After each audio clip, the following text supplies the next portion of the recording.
and welcome to the home of CJ's Birds of Prey. We're here today getting through lockdown as best as we can, as with everybody else. I'm hoping you're all keeping safe. I want to take this opportunity, guys, just to introduce you to some of the family members that hopefully you've seen once before, and if you haven't, then I'll get you to introduce to you for the very first time.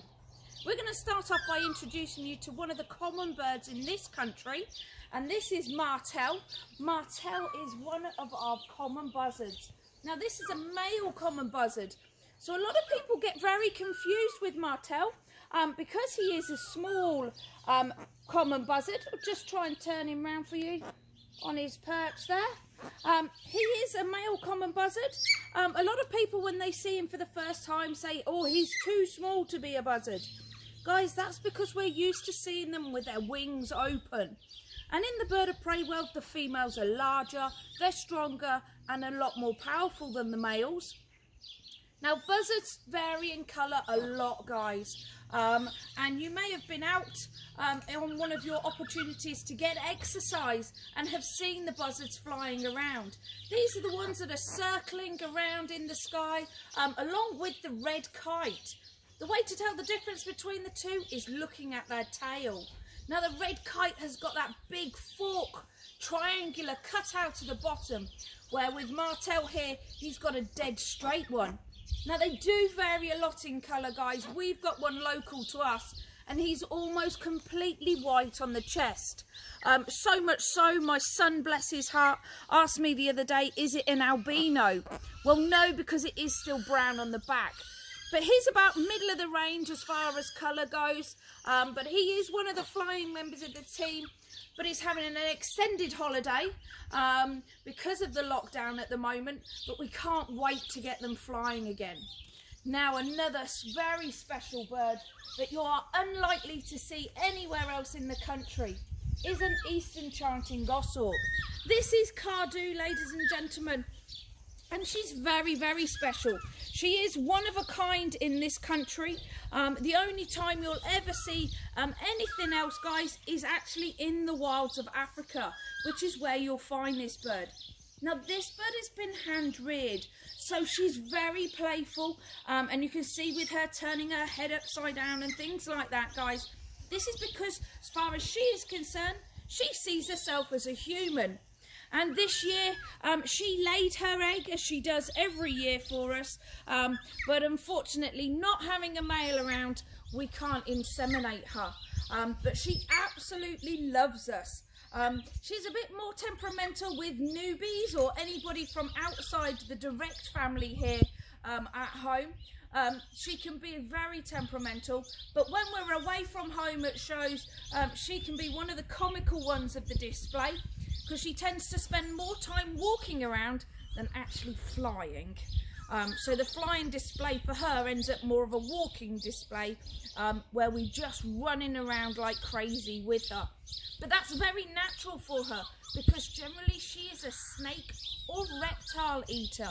She isn't a bird that would generally be catching things in the sky that much. She is much more into running around, turning stones over, looking for her prey.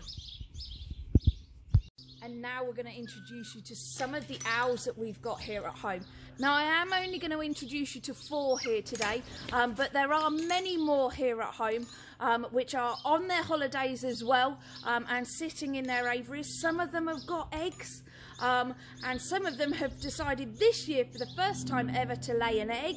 At the age of 14 is Saki here, ladies and gentlemen. Now, Saki has been a member of the team for 14 years and is very rude here at the moment, turning her back towards you. She is a brown Asian wood owl, I do apologise. Saki has been a big favourite amongst people for many, many years. She has been a member of the flying team in the past, but more recently she's tending to be a little bit more stubborn now, and we tend to fly her at home more than anywhere else, just to keep her exercise. But you can see those beautiful eyes. Now, owls have 4 eyelids, ladies and gentlemen. They have the one that comes down, they have the one that comes up, and then you'll see the third one which is coming from the centre of the eye across.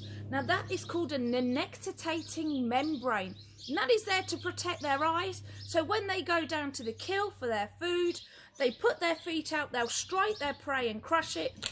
Just in case it's not dead, they'll put their head in to bite it, but they want to protect their eyes. So that is why you'll get that third eyelid that comes across, and you can see a lot more clearly Saki, with Saki, because it's so lovely bluey grey colour on her, and it makes it a lot clearer to be able to see it. But as I said, she is 14 years old, ladies and gentlemen, and she laid her very first egg this year. We've never had it off her before, which has been really impressive and has confirmed finally to us that she is a female. We've always thought she was, but I suppose that's just reiterated it for us. So guys, here we've got Ruby. Now Ruby is a tawny owl, and the tawny owls are a nocturnal owl that we'll find in this country. We know she's a nocturnal owl by looking at the beautiful colour of her eyes, and you'll see that they're brown in colour. Now that is a clear indication to us that she is nocturnal. If she was a diurnal owl, she would have yellow eyes, and if she was a crepuscular owl, she would have orange. Now crepuscular means dusk and dawn, so that's where you can find the big differences. Now that is the general rule of thumb. There is a few exceptions to the rule, but generally that is the best way to work out what time of day these birds actually do any flying. Now we know we've got tawny owls in this country because the only owl in the world that says twit-to-woo is the tawny owl, ladies and gentlemen. Now it is very strange because a lot of people think all owls say twit-to-woo. It isn't the case at all. It is only the tawny owl, and both males and females say twit-to-woo. So they are really comical, but they're the ones we hear most of out in the wild. It's very hard to spot tawny owls. They're very good at hiding away during the daytime, only coming out at night time, living high up in the trees. They like big oak wooded forests, or farmyards. You'll find them as well in a big oak tree, where they're very well adapted to be hiding right up against the main trunk of the tree, which makes it very hard to be able to see them and spot them. So they're doing very well in this country, and you can see Ruby here is chuttering away to us. She's just content. She's had a bath, so she does look a little bit bedraggled this morning, but she's doing very well indeed. And now we're going to go on to the most popular of the owls, and that's the barn owls. So here are the barn owls. Now this one here, guys, is James, and James is a dark-breasted barn owl. Now very different to the British one in the sense that the British one is completely white on the chest, and you can see James here is this lovely honey-coloured with lots of speckles on him. Now unfortunately, ladies and gentlemen, though we call this bird James, it's actually Jamie. We found out last year that James is actually a female. Now, we found out by doing a very simple DNA test on the bird, and with that, we now know it to be Jamie, but we still call him James because that's what he knows. And he hears that sound. He knows that we're about to go flying him and give him some exercise as well. Now, as I said, all the birds at the moment are having a holiday. They've never had a summer holiday before. They always get their holidays during the winter months. But this year, as an exception to the rule, we've now given them a summer holiday. So we'll pop James back down there. We also have another barn owl, which is not British, but it is still, nevertheless, a barn owl. And this one here, ladies and gentlemen, is Bollinger. Now, Bollinger's a little bit grumpy, I'm afraid, guys. She tends to get very grumpy when she gets lots and lots of food, and she's been eating lots of mice and rat pups, baby rats at this time of year for us, to give her a break as well. And Bollinger here is an African barn owl. Now, if you have a look on her chest, she's a lot whiter, but is a lot more speckled. And that is because this bird will spend a lot of time on the ground, guys, and she needs it for her camouflage. So she'll spend a lot of time running around the grasses, looking for her food. Apologies there. So she needs that camouflage and needs to be a lot darker in colour. But you can actually see, guys, that these birds are throwing out feathers and dropping new ones. This is one of her old ones, a lot paler, and the grey one underneath, a lot darker. That is one of the new feathers coming through. So she's what we call at the moment molting. And that's when birds drop their old feathers and grow new ones so they look lovely and fresh for the next year. Or if they've had a damage on a feather, which doesn't hurt them, guys, at all, it just gives the opportunity for that feather to fall out and to grow a new one again, and to make them a lot more streamlined, ready for the next season. Okay, guys, so now we're going to go into the falcon family and start with some of the smaller ones first. Here in the UK, we have the British or European kestrel. This is Jerry, ladies and gentlemen. Many of you who have been on experience days with us will have had the opportunity to have flown Jerry. Now, Jerry here is a male kestrel. We can tell quite quickly that he's a male kestrel because he has the grey head and a grey tail. And then he has these lovely ruby red shoulders. Now, the ruby red shoulders, you'll find that the females are that colour entirely. They don't have the grey head or the grey tail.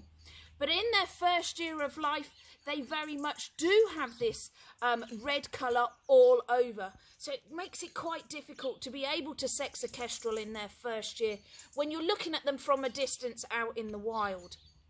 But as I said earlier, the males are smaller than the females. The females are much, much larger. And behind me here, we have the female. Now, this female over here is only last year's baby, so she still has her juvenile feathers. But in the wild, guys, males and females will look like this, just there is the size difference between the two of them here. But this time next year, she will have less black flecks on her, and she will go much more ruby red colour. Now, for those of you who are watching this, guys, you will notice that we've got a large netted area around me at the moment. This is purely to protect my birds while they're sitting out during the daytime, having a rest, having a bath, getting the opportunity just to sit and relax, guys. We put this netted area up here to protect our birds, not only from things like foxes, sorry, sweetheart, not only from foxes and predators, guys, from the ground, but also predators from the sky. Other birds of prey could come down here, guys, and try and take any of these birds out. So we're very fortunate that we've got this massive netted area where we can use for training of young birds, or we can use it like today, and just having the birds sitting on the lawn here, having a bath and just relaxing. If they're in their aviaries, they also have the opportunity of baths. We change their baths on regularly, so they get lots of fresh water. But as you can see here, these ones today, the only one that's actually gotten is Ruby behind me. Nobody else has actually got in the bath at all. A little bit cooler today than it has been. I know Saki always loves a good bath when it's the hot weather. But these are the two kestrels we've got here, guys. Daiquiri here is joined the team last year. She's been doing really, really well just at the end of what shouldn't have been a season, but called it a season before we got locked down. She was going really, really well for us on our experiences, on experience days, so people can get the opportunity to handle these birds. But unfortunately came to an early abrupt end, but it does mean that she's been able to have a lovely rest here at home. So guys, we're going into the larger falcons in this family, guys, and this is a Lana Falcon here. Her name is Bowmore. Bowmore is a bird that we've bred ourselves here at home. We have got her parents in an aviary. Most of you will know her mother as Delwynnie. She's one of those birds that a lot of people get to know because I spend most of my life shouting and screaming at her to try and get her to come back because she just does her own thing in the sky. So we tried to find her a boyfriend. We tried to find for many years different boyfriends, guys, but finally we've had success with her and found her partner in a Scottish game fair. Actually, a gentleman came up to us and we spoke to us about this male bird that he had, and we introduced it to Delwynnie, and this is the offspring, Bowmore here, guys. So she's a young female. She's now 2 years old. 3 years old, I do apologise. She's 3 years old. We fly her during the summer months, not so much during the winter months at all. We tend to fly a lot of our high flyers during the summer and not during the winter, just because of the displays. Now you'll see these are on different types of perches, guys, just in case you're wondering. Falcons like to be a lot higher. They're much more relaxed when they're on a high perch. So this is actually Bowmore's perch here. So as you can see, is very much more at eye height, and it makes the birds a lot more relaxed for us. So guys, we're now going to go and have a look at the eagles. This is Jura. Jura is an African crowned hawk eagle, guys, and it's one of the very few you'll get to see in this country at all, particularly up close. Now Jura we've had for the last 5 years in the family. Now Jura came to us, guys, because unfortunately she has an eye problem that she was actually born with. So because of that, guys, she is unable to fly for safety reasons. Now that does mean, guys, that she is a static bird. So she is a bird that sits on the displays for you, or for us to be able to enjoy, where she sits lovely and proud, sitting on her perch, looking over the rest of the birds as if she's queen bee. Now Jura here is an incredibly strong bird. They are the second strongest eagle in the world, guys. They can take immense prey with the strength and power of those feet. Now the back toe is the big weapon in this game, guys. But using all 4 of her talons gives her the opportunity to take prey out a lot larger than other birds of prey, just because of the sheer strength and power that she has. Now, unfortunately, at the moment, as we're looking at Jura, she is looking a little bit scruffy, very sadly, because she's molting. Like a lot of the other birds here, her crown should be a full semicircle, but as you can see at the moment, I think we're down to about 4 or 5 feathers there, just sticking up into the air. But normally it would come round as a complete crown.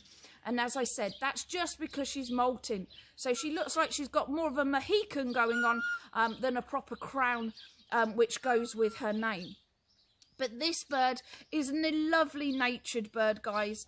It was very kindly donated to the team here at CJ's, and it enables us to give you the opportunity to see a very unique eagle. It's very small as far as eagles go, but incredibly strong and incredibly powerful.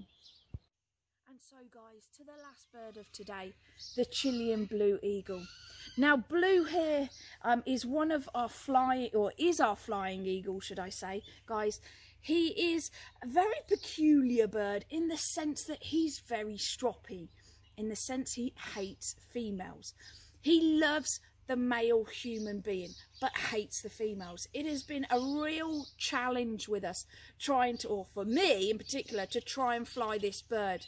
He gets very grumpy whenever I go near him. His crown will go up, or crest will go up, guys. He'll put all his hackles up on his back, and he's saying to me, I'm the dominant, I want to be in charge. But unfortunately, I try my very hardest to tell him that this is not the case at all.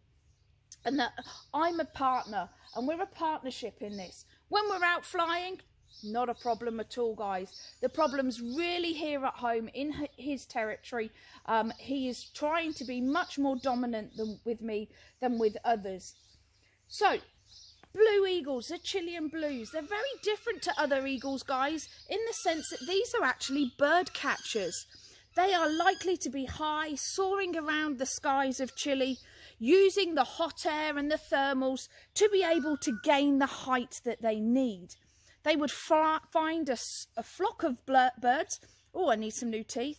A flock of birds, and then he would stoop down into that flock, guys, and snatch out one of them. He would have picked his bird that he was going to take out from a distance before he starts his stoop. and then using his feet he would snatch that bird out of the flock and then gradually would come down to a tree or down to the ground to be able to feed. Unlike other eagles, he's not a big crushing bird. As I said, he's one that's going to take and snatch things out of the sky instead. So guys, that is just a little introduction to some of the team that we've got here at CJ's Birds of Prey. We are still fighting this, guys. We're trying to stay safe, and keeping all our birds grounded is the safest way we can stay. So apologies, you're not getting to see us at those wonderful shows throughout the year, guys. We apologise we've not been able to get out to them, but it is imperative that we keep safe and stay safe, guys. So the best thing we can do is to keep our team grounded to the ground. They're getting an extra holiday as far as they're concerned, and for us it just means more work at doing maintenance. Stay safe, guys.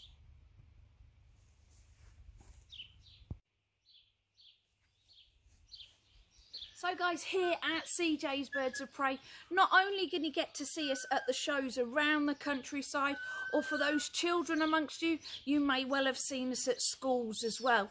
All over the country, there is no boundaries for us to be able to take our birds.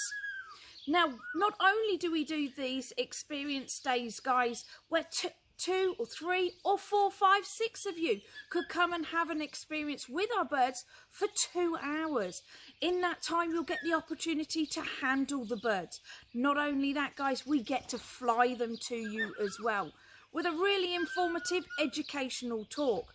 Now, we do 2 types, where you can do the whole Birds of Prey, or we do an owl specially, where we concentrate entirely on the owls, guys, and we bring a variety of them out for you to have a close educational talk. Not only that, guys, we also do our courses here at home, where you get the opportunity to learn the knowledge that you need to be able to practice the art of falconry. Now, that could include a 4-day course or a 3-day course if you're not particularly keen on the hunting side of things. So that will give you the knowledge and information, guys, but also a 24-hour line where you can call and contact us about the birds at any time, so we could help you if it was necessary. So guys, not only can you get the opportunity to handle these birds on a one-to-one basis or on our experience days in slightly larger groups, but you could also go to your business and get a team building situation where we can involve these birds and give the exhilarating feeling to your staff as well. Not only that, we do a lot of TV work, guys. If for any different situation, as long as my bird is safe, we can try and work with you guys. So we do a lot of advertising going on. But if you're looking for something special on your special day, on your wedding day, ladies and gentlemen, we can add an extra dimension to it, where we can bring the birds along, try and keep the alcohol levels lower and get the birds out flying for you. Gives the guys a complete distraction from drinking so much alcohol before they go and sit and have your breakfast with them. So there's lots of different things that we are capable and able to do for you. We are having more and more cases where people, before lockdown, I will emphasise, were asking us to go into care homes. And it is amazing to see these people's faces just light up to be able to see the animals up close. They absolutely love it, guys. So here at CJ's Birds of Prey, guys, stay safe, but we can't wait to get going again as soon as possible.